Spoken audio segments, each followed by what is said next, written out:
이번 주에 난리가 났죠? 우리 지난 이제 이스라엘 날짜로는 안식일이죠. 금요일 저녁부터 토요일 저녁까지.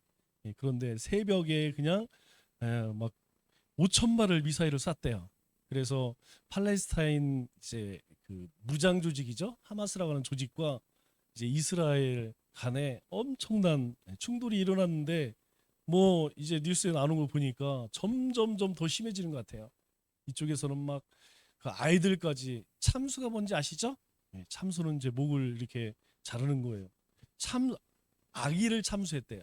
한 가정을 그렇게 이제 그렇게 이제 무자비하게 악행을 저지르니까 또 이스라엘 입장에서는 가만히 있을 수가 없겠죠?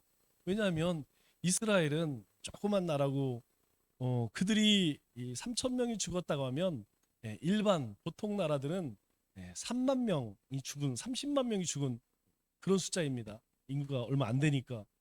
그러니까 그렇게 안 하고는 이제 살 수가 없어요. 문제는 무엇이냐면 세계 평화는 이 중동의 평화 없이는 이루어지지 않습니다.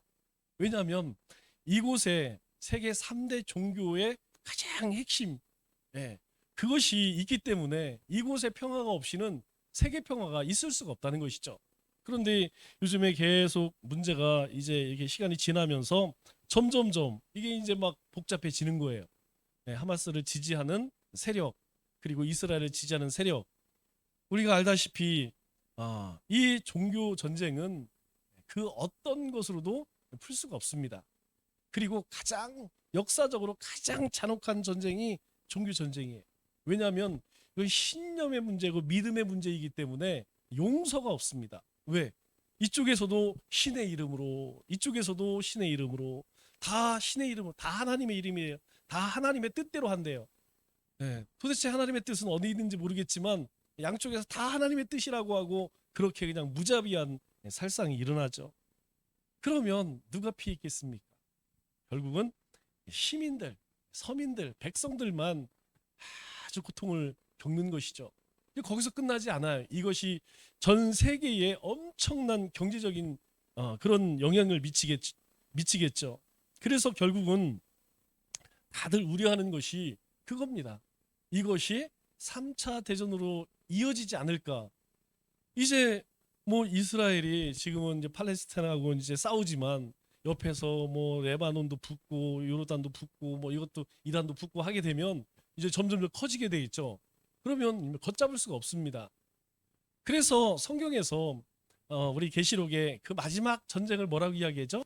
아마겟돈이라고 이야기하죠. 대재앙, 종말이란 의미를 가지고 있어요. 이 아마겟돈의 어원은 묻깃도 언덕이라는 단어에서 시작된 말입니다. 즉 최후의 마지막 전쟁, 그러니까 하나님의 군대와 그리고 사탄의 군대 마지막 전쟁이 우리 가운데에 가까이 와 있다는 건 우리가 깨닫고 살아야 돼요. 왜냐하면 심판의 날 징조가 늘 말씀드리지만 세 가지라고 했죠. 기근과 질병과 전쟁이에요. 이 기근은 이제 시작이 되었습니다. 뭐 이루 말할 것 없고 다른 건 이야기할 거 물이 사라져요. 물이 지구상에 물이 사라집니다. 물 없이 살 수 있을까요? 못 삽니다. 동물도 짐승도 사람도 식물도 물 없이는 살 수 없어요. 그런데 물이 사라지고 있어요. 그저께 뉴스 보니까 제주도에 이 지하수를 삼다수를 얼마나 퍼냈는지 물이 안 나온대요. 계곡에 물이 안 흐르는데 그럼 이 물이 이렇게 스며들어서 이제 이렇게 고이면 그 지하수를 뽑아야 되는데 이걸 그냥 너무 많이 뽑아내니까 그럼 여러분 슈퍼 가서 물 사면 싼 물이 두 가지가 있어요. 삼다수하고 평창에서 나오는 거 요게 제일 싸 900원짜리야. 다른 건 1,000원 넘어가는데 이게 제일 쌉니다. 그러니까 많이 팔리니까 많이 뽑아내겠죠? 그런데 거기만 문제가 아니에요. 이게 우리나라만 문제가 아니고 전 세계적으로 난리가 아닙니다. 우리 자카르타라고 하는 나라 아시죠? 그런데 이 나라는 지금 나라가 통째로 가라앉고 있대요. 그래서 뺑 돌아가면서 방벽을 쌓았더라고요.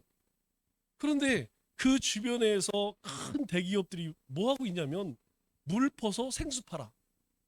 그 생수를 먹어서 또 물을 파니까 땅은 계속 가라앉고 있어요. 그래서 2050년 되면 아주 잠길 거라고 그렇게 이야기를 하더라고요. 여러분, 그거 문제뿐만 아니라 우리가 이미 3년 동안 코로나라고 하는 것이 전 세계적으로 얼마나 큰 영향을 미치는지 경험했죠? 여러분, 이게 만일 지금 이 전쟁은 러시아 우크라이나 전쟁하고는 비교가 안 됩니다. 그 전쟁하고는 차원이 다른 전쟁이에요. 그런데 이 전쟁이 만일 확대가 되면 전 세계적으로 특히 우리나라 같은 경우에는 엄청난 영향을 받겠죠. 우리 누가복음 2장 14절 성탄절 때 꼭 한 번씩 보는 말씀이죠. 지극히 높은 곳에서는 하나님께 영광이요. 주님이 이 땅에 오심은 첫째가 하나님의 영광이랍니다. 두 번째가 무엇이냐면 이 땅에서는 하나님이 기뻐하시는 사람들 중에 평화로다. 하나님이 기뻐하시는 사람이 누구예요? 하나님이 택한 백성들이겠죠. 하나님의 택한 백성들에게 주님이 오심은 그것보다 더 큰 은혜, 더 큰 평화가 없다는 거예요. 그런데 문제는 무엇이냐면 이 세상에 그 사탄의 소나기에서 살게 되면 그 죽음 가운데 살고 있는 사람에게는 이 이야기가 아무 상관이 없다는 거예요. 이 말씀이 아무 실감이 안 된다는 겁니다. 그냥 성탄절이구나, 성탄절 의례하는 이야기구나, 그냥 피상적인 그런 삶을 살아갈 수밖에 없다는 것이죠. 이 예수님의 탄생이 내 삶에 나의 생명 탄생 사건으로 그렇게 경험되지 않으면 여러분, 우리의 삶에도 아주 큰 여러 가지 문제들이 생겨납니다. 거듭난다는 것은 무엇이죠? 우리가 십자가에서 죽어지는 거예요. 그리고 다시 예수님이 부활하신 것처럼 살아나는 것입니다. 예수님이 이 땅에 오심으로 인하여서 우리가 거룩함을 입었고 하나님의 자녀가 되었어요.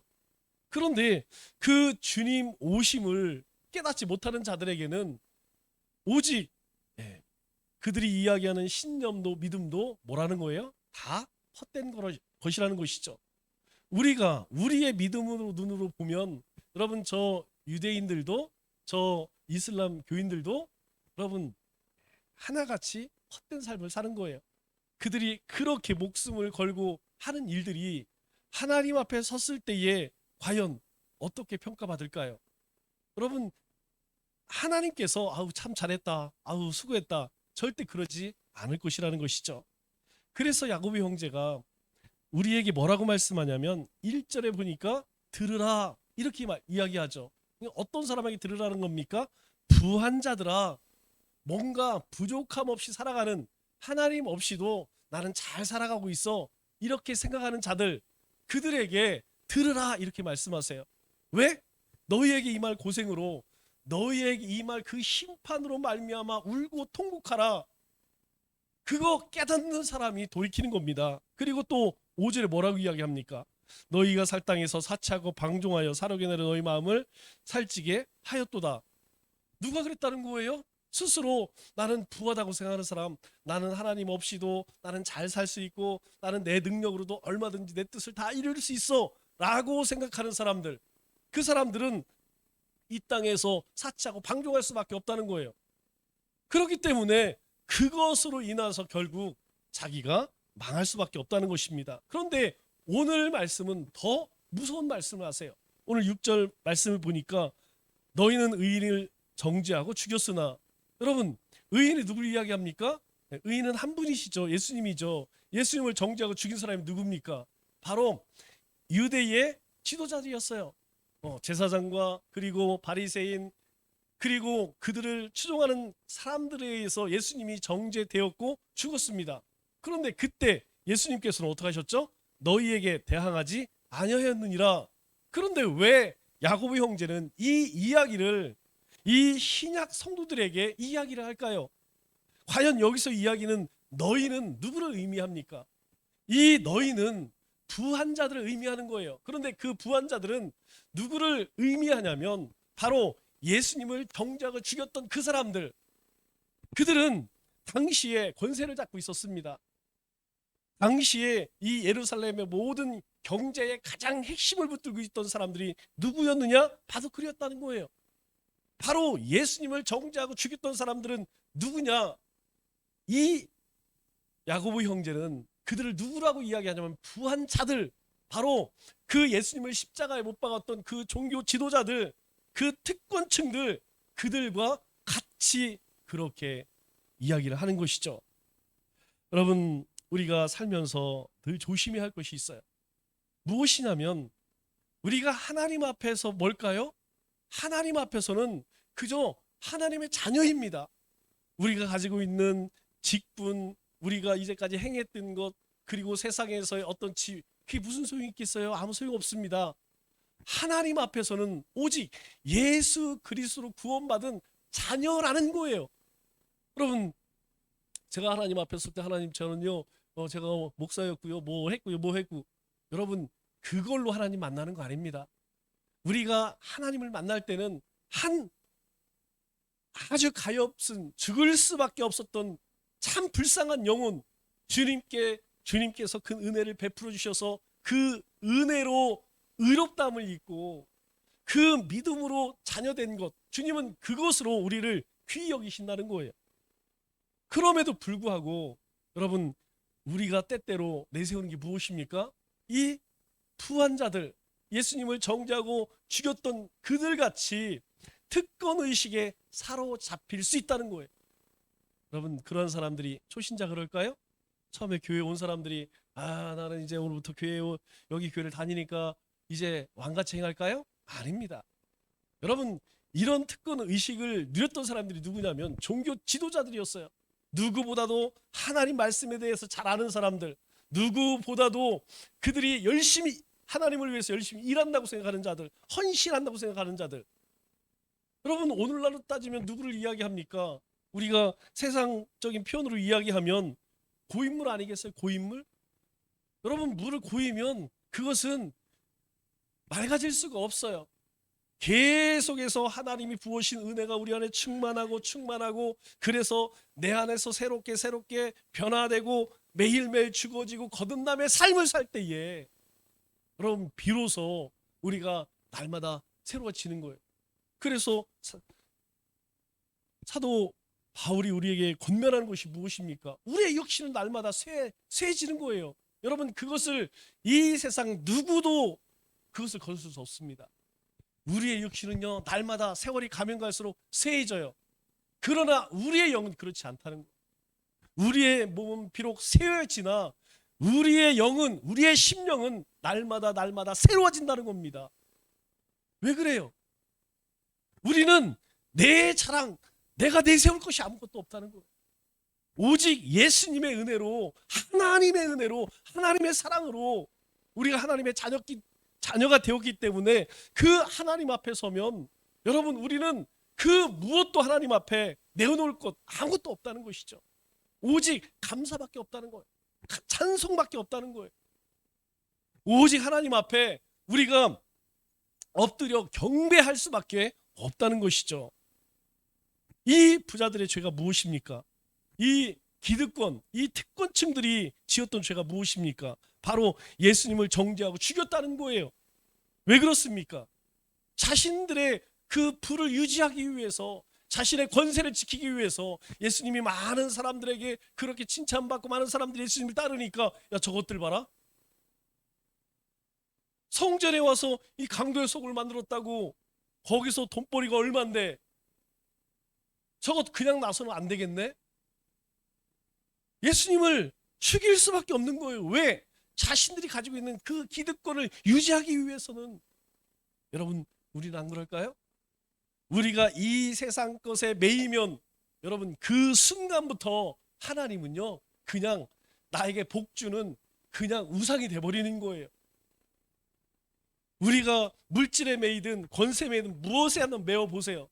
그러면 그때부터는 하나님 이거 주세요, 저거 주세요, 그렇게 하나님을 우상으로 만들어서 비나이다 그렇게 살아갈 수밖에 없다는 것이죠. 여러분, 이런 신앙은, 이런 믿음은 죽은 겁니다. 여러분, 우리가 그렇게 되지 않기 위해서 어떻게 할까요? 날마다 그래서 기도하라는 거예요. 우리가 기도하지 않으면, 하나님의 말씀을 붙들고 우리가 그 안에서 몸부림치지 않으면, 여러분, 우리는 저 예수님을 정죄하고 죽였던 그들과처럼 그냥 이 땅에서 부요하고, 나는 부족함이 없어, 나는 다 너무 지금 너무 평안하고 너무 행복해, 자신은 지금 저 하나님의 심판을 향해 가고 있음에도 모른다는 것이죠. 부자들이 권력까지 가지 못할까요? 물질이 가진 사람이 권세까지 갖는다. 여러분, 그때에는 사람의 생명, 사람의 운명을 이제 자기 마음대로 좌지우지하게 되는 거예요. 여러분, 그래서 무서운 겁니다. 여러분, 그래서 모든 조직을 나눠놓는 이유가 바로 그겁니다. 우리나라도 뭐 행정부, 사법부, 입법부 나눠놓는 이유가 뭐예요? 여러분, 독재 한 사람이 하면 그냥 사람 하나 죽이고 살리는 거는 그냥 자기 멋대로예요. 그렇기 때문에 나누는 겁니다. 여러분, 교회는 안 그렇습니까? 교회도 왜 여러 조직들을 만들어서 서로 돌아보게 합니까? 한 곳으로 모이게 되면, 재물과 권세와 명예를 갖게 되면, 그때에는 사람을 죽이고 살리는 그런 누구도 건드릴 수 없는 무소불위의 그런 권세를 누리게 되기 때문이라는 것이죠. 그런데 그게 누구였습니까? 바로 그 종교 지도자들, 그들을 야고보 형제는 누구라고 이야기합니까? 부한자들. 우리 사도행전 3장에 보면 우리가 잘 알다시피 성령이 임하고 이제 베드로와 요한이 이제 성전에 올라가면서 나면서부터 걷지 못하는 사람을 만나죠. 그때 예수님이 일어나 걷도록 그렇게 합니다. 이 일이 있고 나서 많은 사람들이 그 안진뱅이, 고침을 받은 안진뱅이죠. 그리고 베드로, 요한과 함께 어디에 모입니까? 솔로몬 행각에 모이게 돼요. 그런데 사람들이 이 안진뱅이를 고친 것에 대해서 다 누구에 주목합니까? 아유, 하나님이 하셨다라는 사람 한 명도 없어요. 그냥 베드로와 요한이 행한 것처럼 그 사람들을 떠받치고, 그때에 이 베드로와 요한이 얼마나 당황스러울까요? 아마 이전 그들 가운데 성령이 임하고 그리고 주님께서 함께 부활하시고 나서 함께 하지 않았다면, 여러분, 그들은 자기 자신, 제가 이런 사람입니다, 그렇게 자기 자랑했을지도 몰라요. 그런데 그 부활하신 주님을 만나고 그들 가운데 성령이 임하니까 이 사람들이 완전히 바뀌었어요. 아니, 이거 내가 한 거 아닙니다. 여러분, 거기서 말 한마디만 하면 사람들이 환호할 것이고 그 소문이 전국에 퍼져서 가는 곳마다 대접받을 거예요. 그래서 3장 16절에 뭐라고 이야기합니까? 그 이름을 믿음으로 그 이름이 너희가 보고 아는 이 사람을 성하게 하였나니, 그 이름이 누구예요? 예수님의 이름으로. 내가 고쳤냐? 아니라는 거예요. 나는 금도 없고 은도 없어, 나는 가진 거 없어, 그러나 내게 있는 것은 예수 그리스도밖에 없어. 그 예수님의 이름으로 일어나 걸어라, 나는 그렇게 이야기했을 뿐이야. 그 능력을 행하신 분은 바로 죽음을 이기신 주님이야. 예수로 말미암아 난 믿음이 너희 모든 사람 앞에 이같이 완전히 낫게 하였느니라. 예수님을 믿는 믿음으로 나도 그렇게 해갖고 이 사람도 그 믿음으로 일어난 거 아니냐, 그렇게 이야기를 합니다. 예수님을 죽인 주체는 당시 유대 지도자들이었어요. 그들은 재산과 권세와 종교를 관장을 했죠. 그것을 좌지우지했습니다. 그들은 시기심으로 예수님을 죽이기로 결의하고 빌라도에게 예수님을 보내고 또 빌라도를 협박하여서 예수님을 십자가에 못 박게 했죠. 그리고 나서 그들에게 뭐라고 이야기합니까? 14절 15절 말씀을 보니까 이렇게 이야기하죠. 너희가 거룩하고 의로운 일을 거부하고, 그분이 누굽니까? 예수님이죠. 예수님을 거부하고 도리어 살인한 사람을 놓아 주기를 구하여 생명의 주를 죽였도다. 죽어야 할 사람은 내어보내고 오히려 생명의 주를 죽였도다. 그러나 하나님이 죽은 자 가운데 그를 살리셨으니 우리가 이 일의 증인이라.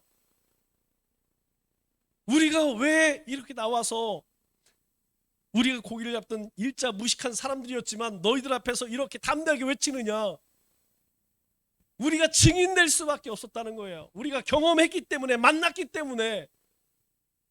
그래서 우리가 이 일의 증인이다, 그렇게 고백합니다. 여러분, 거룩하고 의로운 주님을 거부하고 죽인 사람이 누굽니까? 바로 이 사람들이에요. 그 사람들은요, 당대의 재산과 모든 권세와 그리고 종교적인 모든 것들을 다 쥐고 있었던 그런 사람들이었습니다. 우리 주님은 우리의 죄를 속하시기 위해서 마치 어린 양처럼 그들에게 대항하지 않으시고 그냥 순순히 죽으셨어요. 사람이 할 수 있는 가장 나쁜 죄가 바로 무엇입니까? 하나님 자리에 서는 거예요. 아담과 하가 어떻게 죄에 넘어집니까? 너도 저거 먹으면 하나님처럼 될 거야. 너도 저 선악과를 먹으면 눈이 밝아져서 하나님처럼 될 거야. 그래서 하나님이 너희들이 하나님 될 것 같으니까 저거 못 먹게 한 거야. 여기에 속았다는 거예요. 여러분, 가장 악한 것이 무엇이냐면 바로 그것입니다. 하나님께서 주신 것을 가지고 하나님을 위해서 하나님의 나라를 사용하지 아니하고 자기 사적인 유익을 위해서 악한 곳에 쓸 때에 다른 사람들을 비판하고 정죄하고 결국 죽이게 된다는 거예요. 야고보는 부자가 그런 일을 했다, 그런 일을 하고 있다, 그렇게 이야기합니다. 모든 부자가 다 그렇지는 않죠. 오히려 정반대의 부자도 있습니다. 우리 마태복음 27장 57절 말씀 보면 아리마대의 부자 요셉이라는 사람이 왔으니 그도 예수의 제자라. 여러분, 요때 예수님이 죽으시고 빌라도에게 가서 예수님 시체를 달라고 하는 사람이 이 요셉이라는 사람이었어요. 그 전에 안 나옵니다. 그런데 성경은 뭐라고 이야기하냐면 그도 예수의 제자. 그런데 이 사람은 어디에도 안 나와요. 예수님이 어떤 일들을 할 때 같이 동역을 했다든가 아니면 앞서서 큰 일을 했다든가 그런 거 없습니다. 그런데 이 사람이 어떤 사람이었냐면요, 부자 요셉이라 이렇게 이야기해요. 부자였다는 거예요. 그런데 부자가 예수님의 제자야. 여러분, 여기서 우리가 알 수 있는 게 뭐냐면 부자 청년이 와서 청년에게 너 참 잘했어. 그래, 네가 어렸을 때 일부 잘 지켰다. 그런데 한 가지 조금 부족한 게 있네. 너 가진 것 그거 팔아서 가난한 사람에게 나눠줘. 그랬더니 얘가 고민하면서 가버려요. 그래서 그는 제자가 못 됐습니다. 그러면 부자 요셉은 어떻게 했다는 거예요? 부자였지만 자신이 가지고 있었던 것을 그냥 자기 배부르는 데만 사용하지 않았다는 거예요. 그는 부자였음에도 불구하고 예수님의 말씀을 듣고 그냥 열심히 예수님의 말씀대로 가난한 사람들에게 베푸는 삶을 살았다는 거예요. 그래서 예수님의 제자가 되었다, 그렇게 이야기한다는 거예요. 똑같이 부유한 자이지만 어떤 사람은 그 부유함을 가지고 예수님을 정죄하고 죽였습니다. 그러나 어떤 사람은 그 부유함을 가지고 뭐 했습니까? 예수님을 장사하는 일에 자신의 모든 것을 다 걸고, 여러분, 이러한 사실이 만약에 유대인 지도자들에게 알려져 보세요. 여러분, 우리가 TV에서 보고 있죠? 그 하마스들이 얼마나 악한 짓을 하는지, 어떻게 했는지. 그러한 짓을 하고도 남았을 거예요. 그걸 이 요셉이 몰랐을까요? 알고 있었어요. 그럼에도 불구하고 그는 당당하게 찾아가서 어떻게 합니까? 59절 60절 말씀을 보니까 이렇게 이야기하죠. 59절 60절 말씀이 없나요? 요셉이 시체를 가져다 깨끗한 세마포로 싸서 바위 속에 판 자기 새 무덤에 두어 큰 돌을 굴려 무덤문에 놓고 가니, 이 사람은 부자였기 때문에 미리 자기의 무덤을 아주 잘 준비해 놨을 거예요. 그래서 그는 그것을 드렸습니다. 예수님을 위해서 사용했어요. 여러분, 이 사람이 부자였기 때문에 그렇게 했을까요? 만약 이 사람이 가난했다면 그렇게 하지 않았을까요?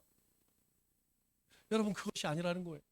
만일 그러한 논리라면 예수님은, 가난한 사람은 예수님 못 믿습니다. 배우지 못한 사람은 예수님 믿을 수 없어요. 그런데 하나님은 그렇게 말씀하지 않으세요. 예수님은 부한 자나 가난한 자나 세상에서 별 볼 일 없는 사람이나 차별하지 않으신대요. 누구든지 예수님이 십자가에서 죽으신 것, 그것을 믿으면, 죽음에서 부활하신 걸 믿으면 자녀 삼으신다는 거예요. 하나님께서는 있고 없고를 상관하지 않으신다는 것입니다. 중요한 것은 무엇이냐면 그 자기가 소유한 것을 어떻게 사용하고 있느냐, 이것이 중요하다는 거예요. 왜 그럴까요? 우리의 삶이요 이 땅에서 영원하다면 당연히 그렇게 해야죠. 절대 주면 안 되죠. 베풀면 안 되죠. 왜? 내가 이 땅에서 오래 살기 때문에. 그러나 우리가 이미 나누었죠. 우리 14절 4장 14절 말씀을 보니까 뭐라고 이야기합니까? 너희는 잠깐 보이는 안개 같은 인생이다. 우리의 생명은 우리가 살아가면서 반드시 의식주 먹고 자고 입는 것 필요합니다. 우리가 이사를 해보면 알아요. 이사를 해보면 이사를 갈 때는 참 별거 없어요. 그런데 이사를 가려고 보면 아유 내가 이렇게 많은 물건이 필요했는지 새삼 느낍니다. 버려도 어디서 그렇게 지금은 이게 정리에 대해서 잘 몰라요. 이사 가려고 끄집어내면 한도 끝도 없어요. 그래서 이 이사 가는 집들 보면 가져가는 것보다 버리고 가는 게 훨씬 많어. 우리 인생이요 그래요. 우리가 지난 세월 동안 우리가 먹고 사용한 것 그것이 별거 아닌 것 같지만 여러분 우리가 뭐 상상할 수 없이 많다는 거예요. 그래서 바울 사도가 고린도서 7장 31절에 우리에게 뭐라고 권합니까? 세상 물건을 쓰는 자들은 다 쓰지 못하는 자 같이 하라. 네가 가지고 있는 것 그거 다 쓸 줄 알아? 못 쓴다는 거예요. 일상의 외형은 다 지나갑니다. 네가 가지고 있는 것 그거 쓸 사람 다 쓰고 죽을 사람 한 명도 없다는 것입니다. 다 남기고 갈 수밖에 없다는 거예요. 가져갈 수 있는 건 한 가지. 우리가 하나님 앞에 믿음으로 행했던 것, 믿음으로 예배하고 기도하고 헌신하고 하나님 나라를 위해서 핍박받고 고난받았던 것 그것만 가져갈 수 있다는 거예요. 이 말씀의 의미가 무엇입니까? 이 땅의 것 그것에 미련 두지 말라는 거예요. 그것에 마음 매이지 말라는 것입니다. 그래서 오늘 본문에 뭐라고 이야기해요? 너희는 의인을 정죄하고 죽였으나 주님은요 그것에 대해서 한마디 말씀 안 하시고 그대로 순종하셔서 죽으셨어요. 왜 그럴까요? 그것이 하나님의 뜻이었기 때문에 하나님의 바람이었기 때문에 그 십자가에서 살을 찢으시고 피를 흘리셔서 죽으셨다는 거예요. 그러면 여러분 우리는 우리에게 있는 것을 어떻게 사용해야 할까요? 여러분 우리가 더 이야기하면 입이 아파요. 우리에게 있는 것은요 우리의 생명도 우리의 물질도 우리의 권세도 우리의 여러분 모든 것들이 주님으로부터 받은 거 아니겠습니까? 여러분 그 모든 것들 다 주님으로부터 얻은 것이라는 것이죠. 중요한 것은 무엇이냐면 내가 현재 가지고 있는 것 그것을 어떻게 관리하고 어떻게 사용하느냐 이게 더 중요하다는 거예요. 하나님은 참 이상하게 말씀해요. 너희가 많이 모아라. 그래서 그것 가지고 교회도 짓고 선교도 하고 전도도 하고 그런 얘기 안 해요. 그냥 있으면 네 주변에 헐벗고 굶주린 자 있으면 그들에게 가서 사주고 베풀어. 오늘 예배 드리기 전에 파인애플 가게 아저씨가 장사 이게 파인애플 아시죠? 잘라갖고 비닐봉지에다가 이렇게 갖고 왔어. 여러분 저녁 7시가 다 돼. 6시 반쯤 됐나요? 여러분 통상적으로 그쯤 해 떨어지고 그쯤 되면 이제 집에 가야지. 노점상이 해 떨어졌으면 집에 가야지.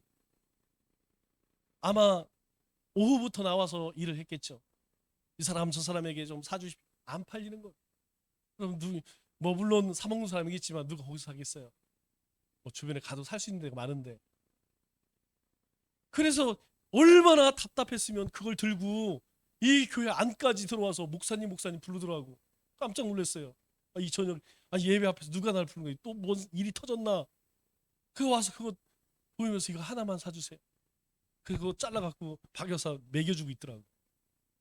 박 여사 딱 표정을 보니까 아씨 별로 안 좋아. 제가 수요일만 아니었어도 그냥 모른 척 했을 수도 있어요. 예배 앞두고 그냥 못 돌려보는 거예요. 10,000원이래요. 여러분 그걸 들고 온 그 사람의 심정이 어땠을까? 거기서 만일 무시하고 안 사요 가세요 그랬다면 그 사람 그 거절감에 그 사람의 마음은 어땠을까요? 어땠을까요? 여러분이 파인애플 장사했다면 어떤 마음이 들겠습니까? 갑자기 그 생각이 드는 거예요. 제가 쿨하게 제가 산다는 얘기를 못하고 박 여사한테 필요하면 사. 그 얘기는 뭐예요? 사라는 얘기죠. 현금이 없어. 아저씨한테 현금이 없는데요. 아저씨가 입금해주면 됩니다 이러더라고. 마치 뭐 어쨌든 뭐 기쁜 마음으로 안 해도 그냥 그러면 여러분 우리 마음이 막 어떨까요? 여러분 마음 가운데에 기쁨이 있는 거예요. 그래 그냥 돌려보내기 뭐해서 한마디 했습니다. 아저씨 교회 다니세요? 안 다닙니다. 그러면 예수님 믿으셔야 됩니다. 교회 가세요. 그러면 물건을 팔아줬는데 안 가겠습니다. 그런 사람 있을까요?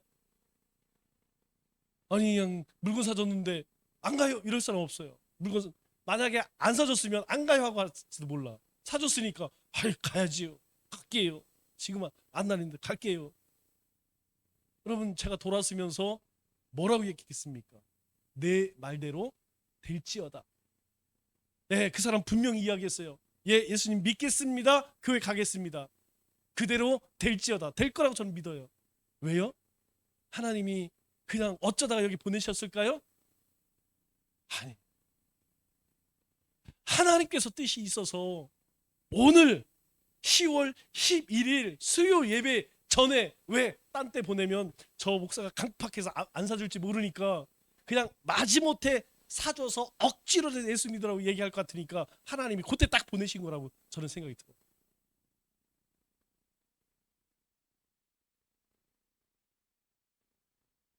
우리의 재산이든 우리의 은사든 우리의 생명이든 우리가 더 잘 사용하면 여러분 하나님의 영광이 나타납니다. 여러분 그걸로 끝나지 않고 하나님의 영광만 나타나는 것이 아니고 아울러서 하나님이 더 채워주시고 하나님은 또 그 사람을 더 쓰신다는 거예요. 우리 누가복음 3장 10절에 이렇게 이야기하죠. 옷 두 벌 있는 자는 옷 없는 자에게 나눌 것이요 먹을 것이 없는 자도 그렇게 할 것이니라. 옷이 두 벌 있으면 네 거 벗어주지 말라는 거예요. 혹시 두 벌 있으면 한 벌은 주고 먹을 것이 있는 자도 그거 먹을 거 있으면 혼자만 먹지 말고 못 먹는 사람도 생각해라는 거예요. 왜요? 왜 그럴까요? 이 말씀에 순종하면 그곳에 하나님의 영광이 나타나고 하나님의 채워주심, 하나님께서 일하심, 하나님의 역사하심을 경험한다는 것이에요. 그런데 그렇게 하지 않으면 그거 쥐고 있으면 결국 어떤 자들, 저 종교 지도자들처럼 예수님을 정죄하고 죽였던 사람들처럼 결국 세상에서 그런 악한 삶을 살 뿐이다라는 거예요. 말씀을 맺겠습니다. 하나님께서는 우리의 삶에 필요한 것을 부족하지 않게 채워주십니다. 그래서 내가 소유한 것은 내 것이 아니라고 말씀해요. 하나님의 영광을 위해 사용하라고 주신 도구이고 축복이라는 것입니다. 남은 3일도 주님 앞에서 진정 부유한 자가 되어 우리가 소유한 모든 것을 하나님의 영광을 위해 또 우리 이웃을 위해 베풀고 나누는 삶을 살아가는 우리의 믿음의 권속들 되시기를 주님의 이름으로 축원합니다.